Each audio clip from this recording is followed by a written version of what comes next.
Welcome back to Lanterne Rouge Cycling Podcast for the recap of Il Lombardia, the last major race of the year. Although we have Paris Tour tomorrow, we won't be recapping that on the podcast, nor Langkawi, I don't think. This is the fifth monument of the year, the race of the falling leaves. I couldn't see too many falling leaves, let alone brown ones. It was still summer Jersey conditions in October here in the lakes north of Milan, 253 Ks, 4,700 meters sort of region of climbing, a lot of accumulated climbing, but not done for the most part the first two-thirds of this race at a severe pace with a breakaway up the road. The main part of the race really starts with the Madonna del Ghisallo, 8.7 Ks, 5.4%, but there's a descent in the middle of that. It's a little bit steeper. And then the trio combination of San Fermo della Battaglia, which is 2.8 Ks, 6.7% descent. Then the Civiglio, 4 Ks, 10% descent. And then San Fermo della Battaglia again before a descent, and the flat run into Como, where it's, a flat, big, wide sprint like a Tour of Flanders finish. So, if you're not there solo, you need to be able to sprint to win. The Civiglio climb is sort of 12 and a half, if they break the record, to 13 and a half minutes region.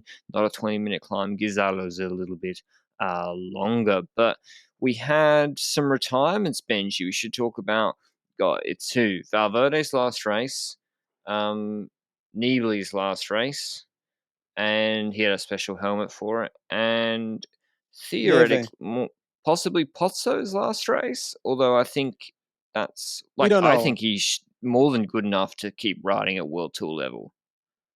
Exactly. We don't know if he will retire. We don't have a contract extension that is public yet.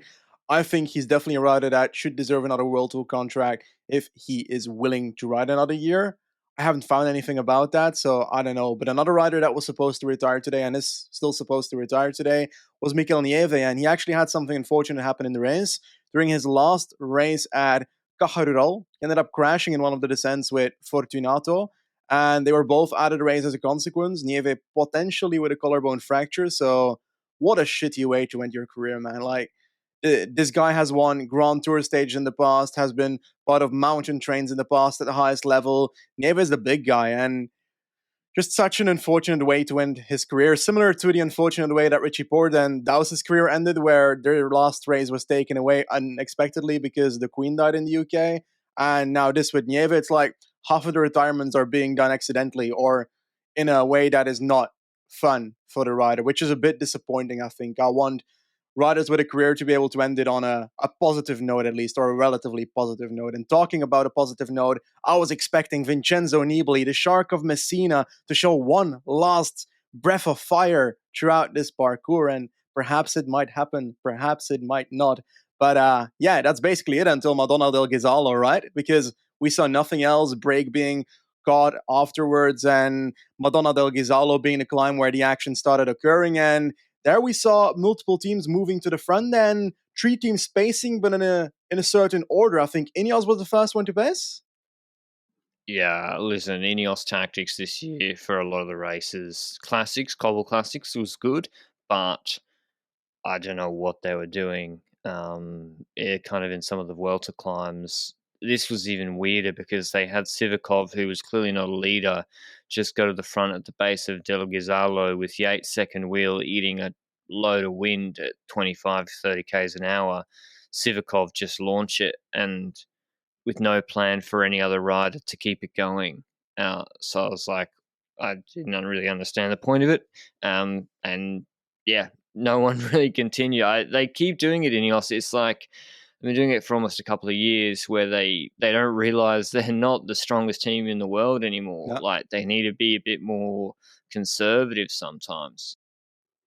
And also, I think next to that, I want to add that let's say that it's a plan to make the race harder on this Madonna del Ghisallo.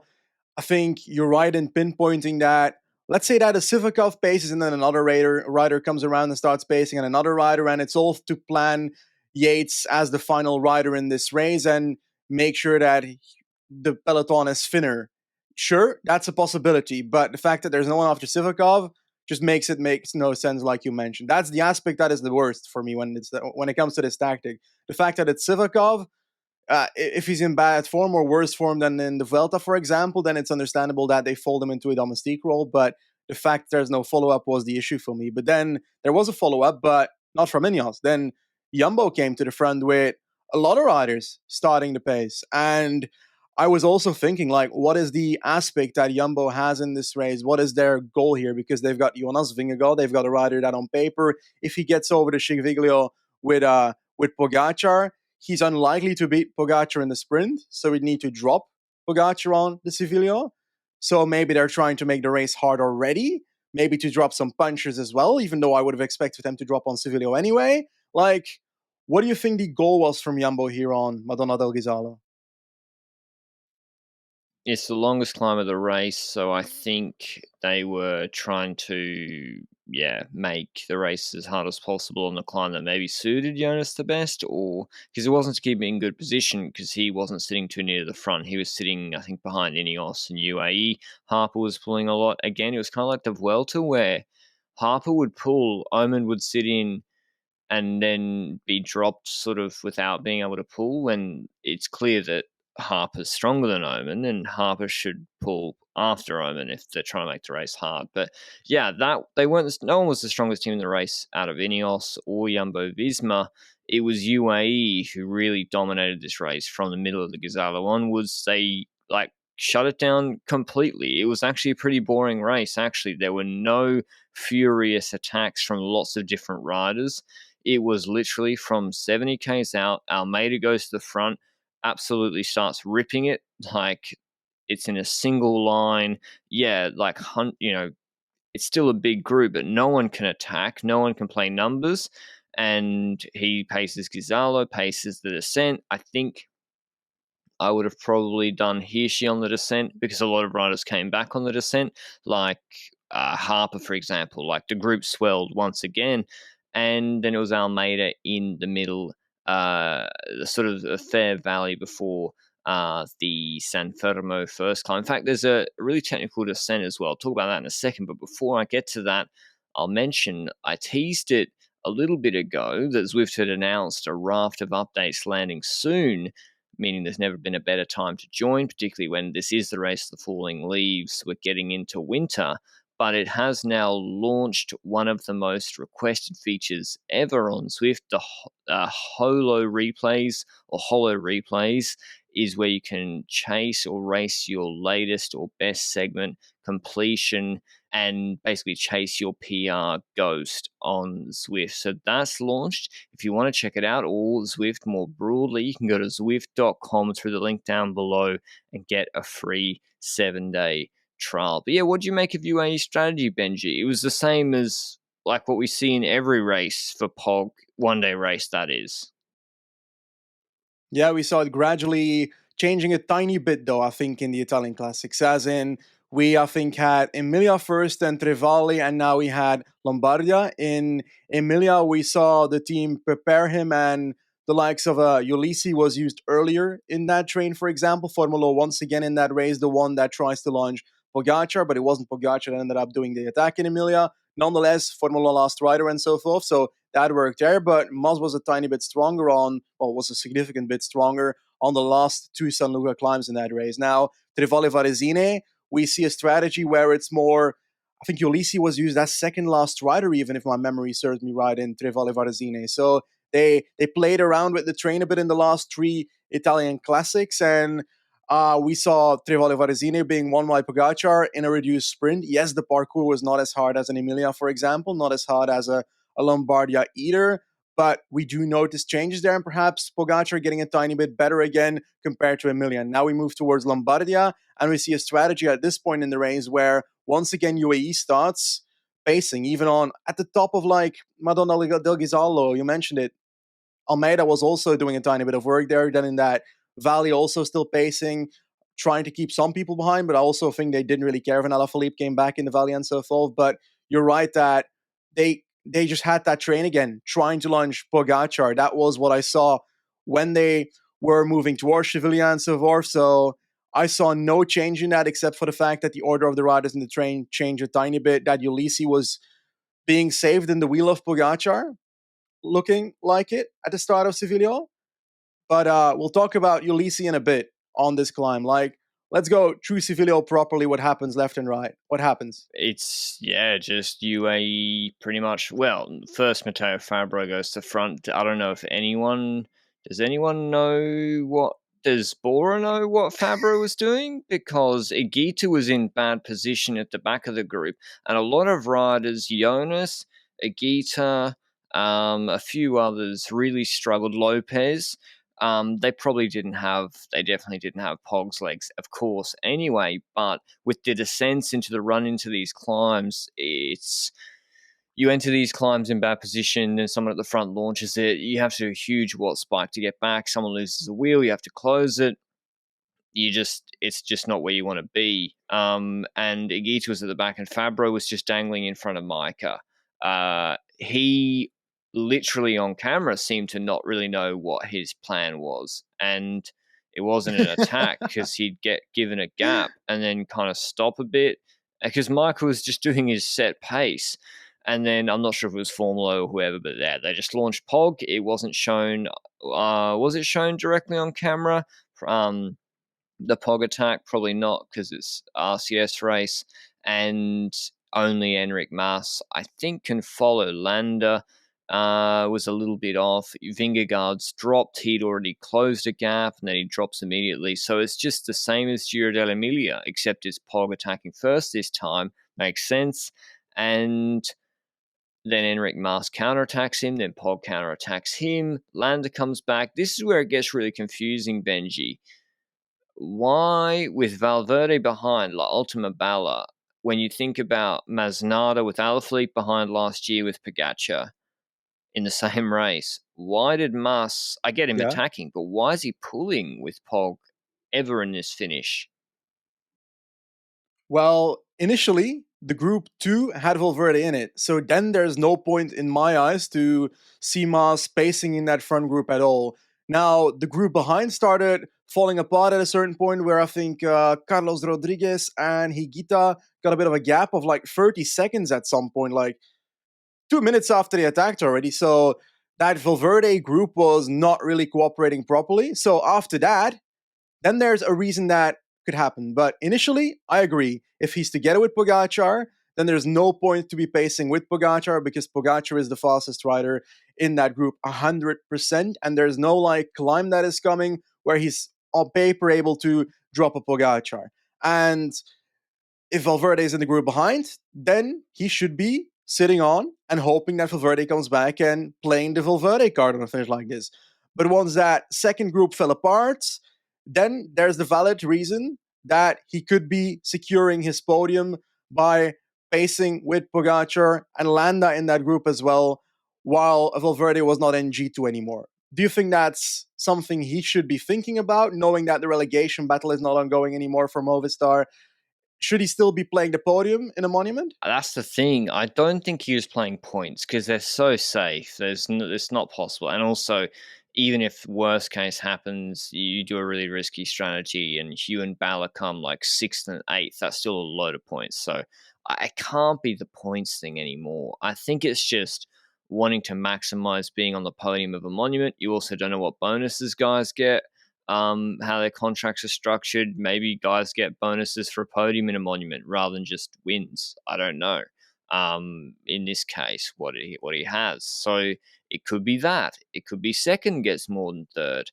Or you just want the prestige of being on the podium of a monument. And I said it in the preview that, like, I cannot believe in a situation where Wout van Aert's in a group, no one will work with him. Obviously, they don't want to work with Yeah. him, a bunch of climbers.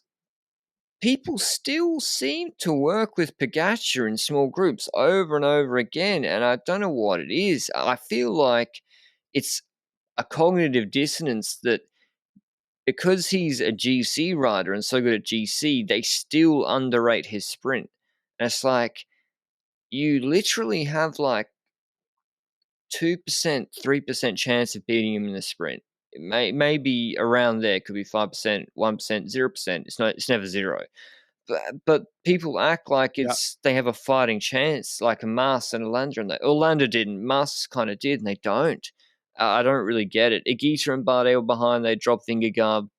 And yeah, I was just surprised. They get into the last San Fermo. Mas tries one attack. The motos again in RCS races. Moric won because of the moto on Poggio descent.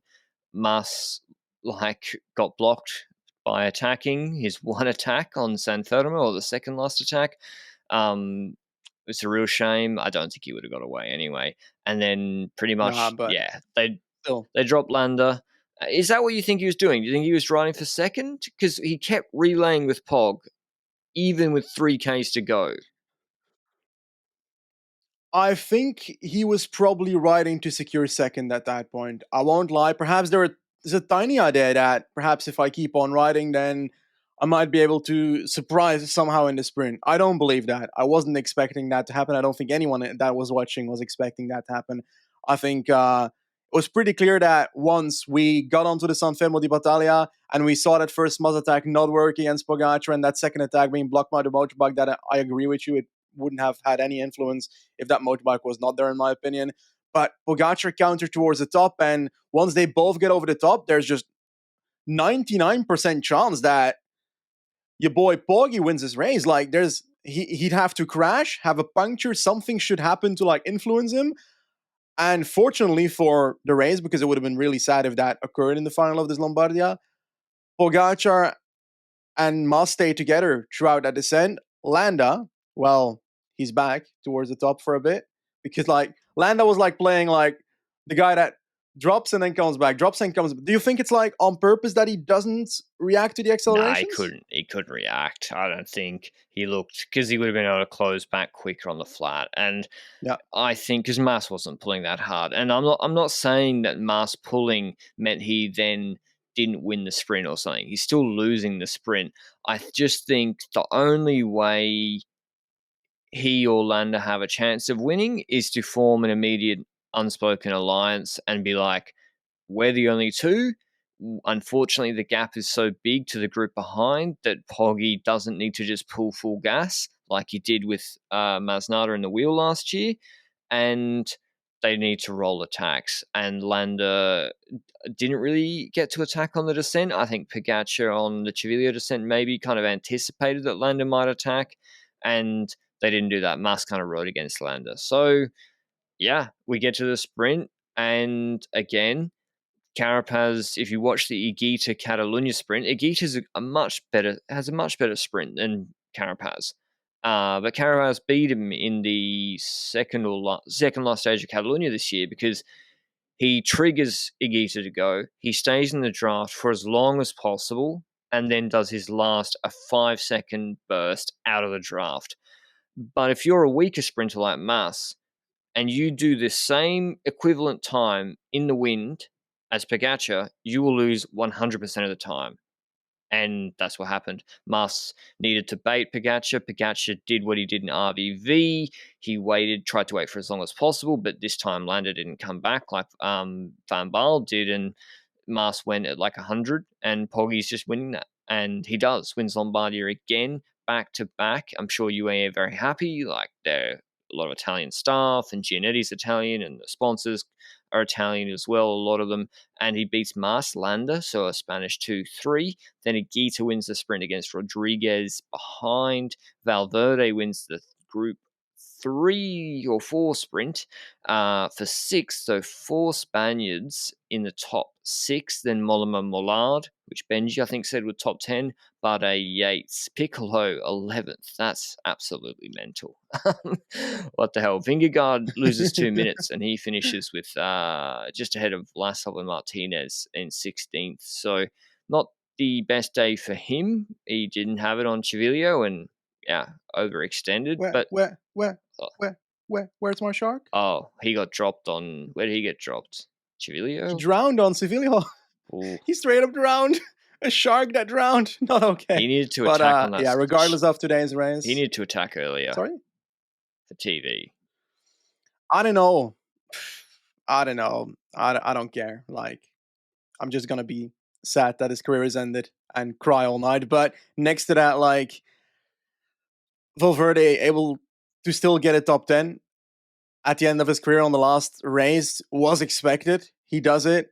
It's just fascinating, isn't it? And four Spaniards in the top six, and two of them, well, Carlos Rodriguez being one that's definitely going to be a future for Spain. Mas not that much at the end of his career yet.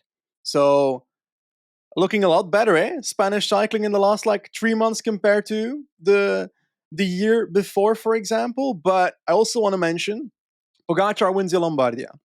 Let's talk about that for a second. About his season so far. He started off very strongly. He won the likes of Tirreno. He won Strade Bianche. He won UAE Tour, the most important Grand Tour for UAE Team Emirates. Next to that, he was top favorite for Milano San Remo. We high key disagree with that because people were sometimes saying that he would attack on the Cipressa and never be seen again. That was just overrating him based on the fact that he's won everything before that in the season. And then he preps for RVV, Tours of Vlaanderen. He ends up being out positioned due to a crash before one of the important climbs. He's not there in the final, but Tour of Flanders, he's the best rider in the race. I will keep saying that. And he ends up losing it he played around in the last kilometer and it didn't go his way.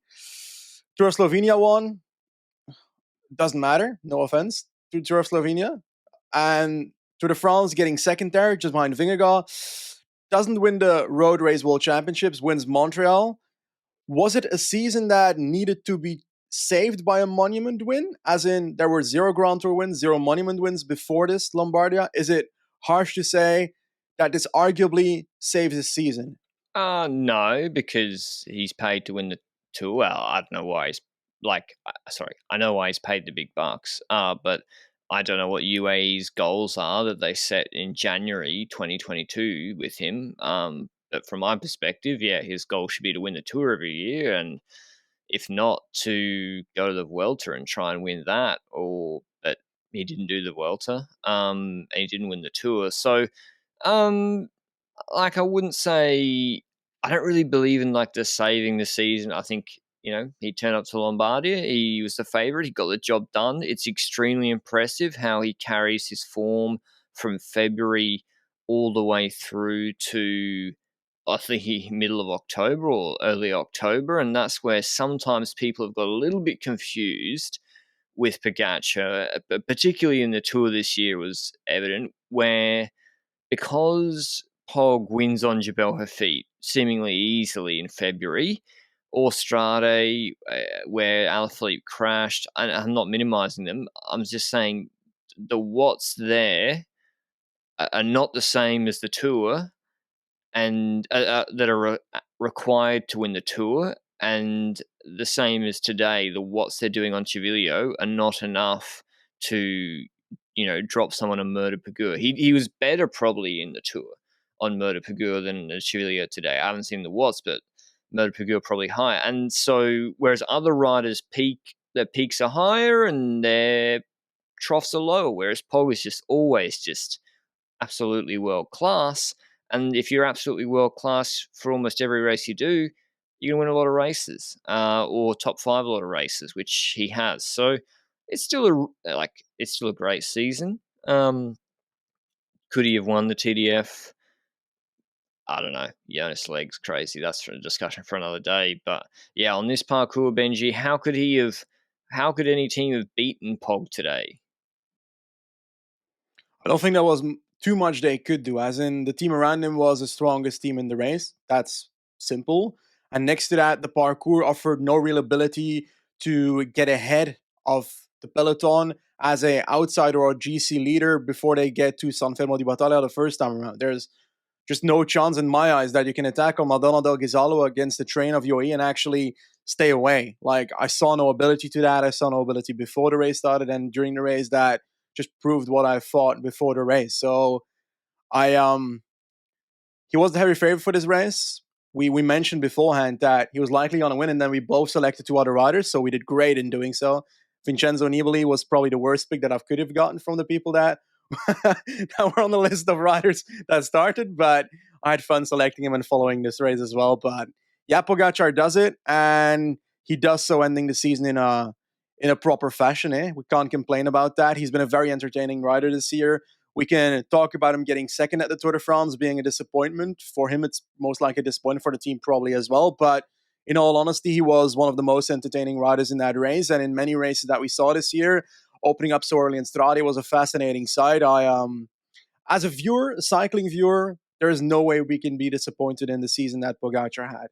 And that goes with a lot of riders that don't win all the goals that they set. Like Van Aert won the green jersey, but he didn't win RVV or Roubaix. Well, RVV he didn't ride because he had COVID, but Roubaix he didn't win. And he doesn't win those monuments, but it's his riding style that gets people attracted to that. Remco won his bigger goals. In previous years, he might not have been able to step up to the top World Tour races and World Championships, but he already rode so significantly when it comes to the early attacks and so forth. I don't really rate my value of entertainment of riders on the results that they get, but on the way they ride. That's what I wanted to say. Yeah.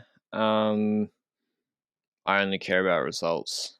So if you're a boring rider and you do the business, I don't mind too much. Whereas Valverde will ride really negative to his own detriment a lot of the time. So I'm curious to see if he goes into a DS role at Movistar. That's what's mooted. He finishes this year, I think, in the top 10 of the UCI ranking at 42 years old, finishing in the top 10. He finishes in the top 6 of every Italian semi-classic he did. He 6th in Lombardia. He came 7th in Liège, 2nd in Flèche, 2nd in Strade, 5th in Valenciana, 1 Gran Camino, 11th in the Giro, where he kind of wasn't trying for a lot of the race, including 5th in Africa, 9th in Circuito de Getxo, 13th in the Vuelta, where he was a domestique for Mas. Just crazy. The one thing I would say is he didn't win a race since February. I definitely think he had the legs to. And I guess he's not going to learn new tricks now, is he? Like didn't he lead out the sprint the other day from 350? Like his sprint is still really, really good. He just goes from way, way too early. So did it get better again? It's fine. I swear last year, yeah, it's fine. It was weaker. I think. Yeah, that's my take on that. I felt like this year he got faster again in those final sprints compared to last year. We were saying, "Oh, his sprint is not that anymore." It's like he probably trained that sprint a bit more this year, I guess. Where do you think?